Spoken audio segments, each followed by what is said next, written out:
Frankie, how are you doing this morning? Good. Where are you going? Nowhere. All right, so you know what we're going to do today? Making roast chicken. Speak up. Making what? Making roast chicken.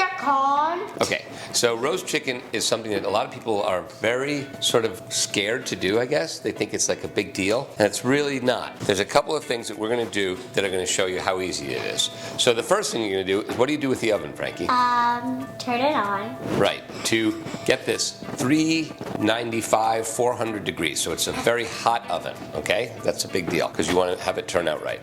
And so what we're going to do is we're going to show you how to prep the chicken, and Frankie's going to help.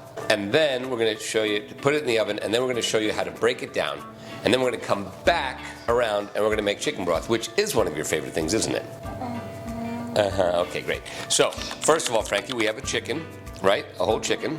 And what we're going to do is we're going to take a little bit of olive oil, and you're going to rub it in there, okay? Oh, I am scared. Do it. You can do it. Rub it in there. I'm scared. You want me to do it for you? No, come on, let's do it together. Okay. Rub it in. Rub it in. Like that? Like, give him a little massage.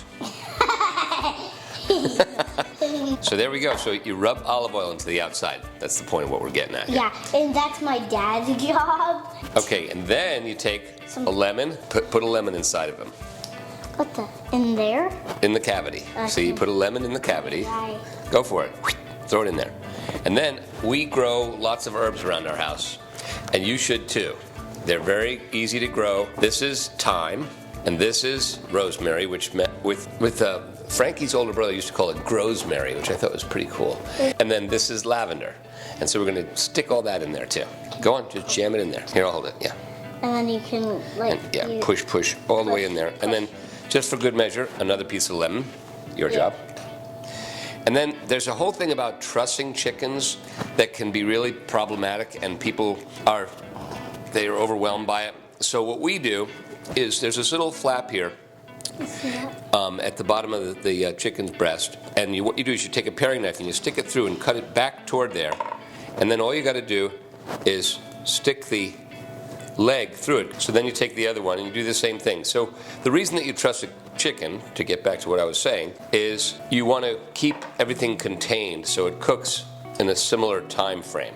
Because if the legs weren't contained, they would cook way ahead of time and it wouldn't be great.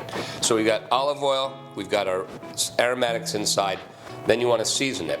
And we use the salt and pepper mix, which is 1 cup of kosher salt to a tablespoon of white pepper. So there you go. And then you just put a lot of salt and pepper on this guy. All the way around the back, and certainly on the top. And some people may differ. They may say, oh, you shouldn't have salted ahead of time. Well, I'm salting it. And Frankie's back.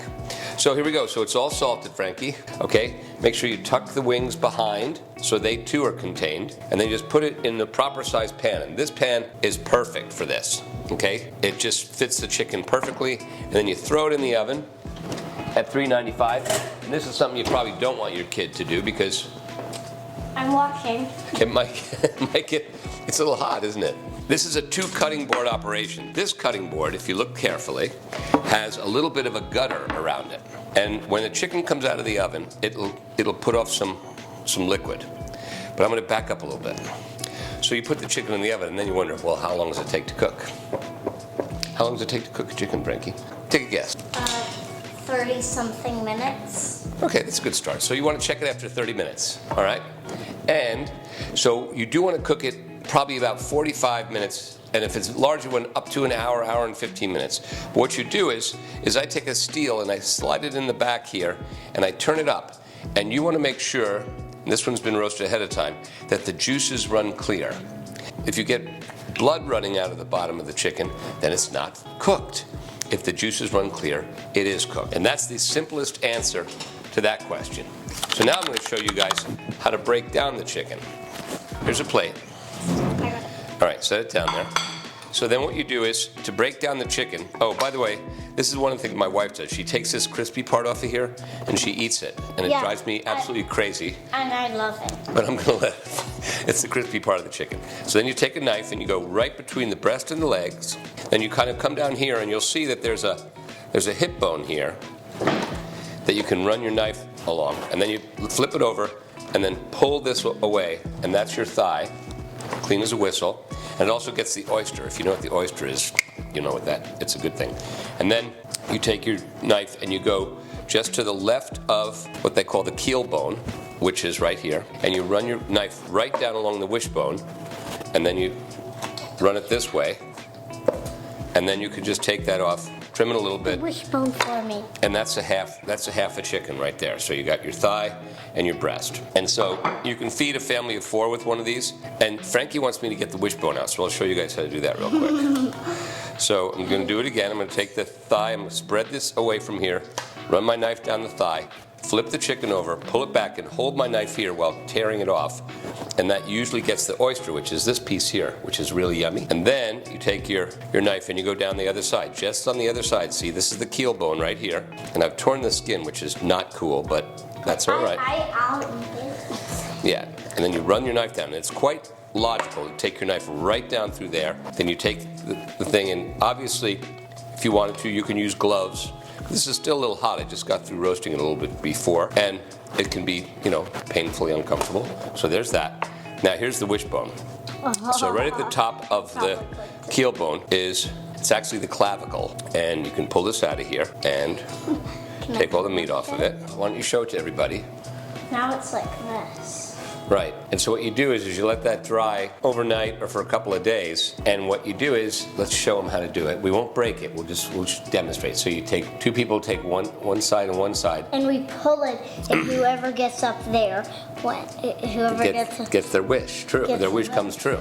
So we're going to put this in the windowsill so it can dry, okay? Now we're going to talk about stock or chicken broth, right? So you're finished making dinner, everyone's happy, and you have all these bones left over. So like for instance, you have this big area, this big thing here, which is the rib cage, and it's still got the herbs in there. So that can go into a pot. You can take the bone out of the thigh and the bone out of the leg, and just take all of the bones. right, exactly right.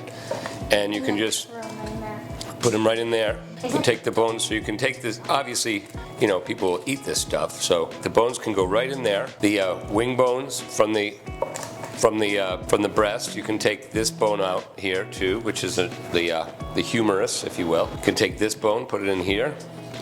And then what you do is you just, I'm going to be thorough here. You can take the scrapings off the pan, the dribblings as they call it, and that can go into a stock as well. So all this goes in here, and we got one last bone, this one right here, and all of this goes right in here, and you just cover it with cold water, a lot of cold water, like right up to the rivets here. Then you let it simmer for at least 3 hours. Some people will let it simmer for 6 hours. Usually I do it after dinner, and then I turn it off before I go to bed, and then I strain it in the morning. What ends up happening is if you get 2 meals out of this. So you get your chicken to serve everybody the night of, maybe make some rice and some vegetable to go along with it, and then you get chicken broth, which is right here. And this is what this ends up looking like. And it's really, really pretty, and it tastes amazing. Add a little salt and pepper.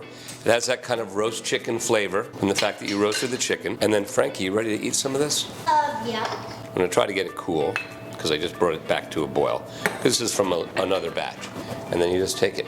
I don't think it's going to be too hot for you. I think it'll be just warm. It's kind of hot. How is it? It's good though. Cardinal! Oh, there's a cardinal in our window box. Oh, he's gone. Okay, do you want to say anything to everybody? Like, bye? Look into that camera. Goodbye. That was kind of anticlimactic, I must say, but bye. This is so yummy. I'm glad you like it.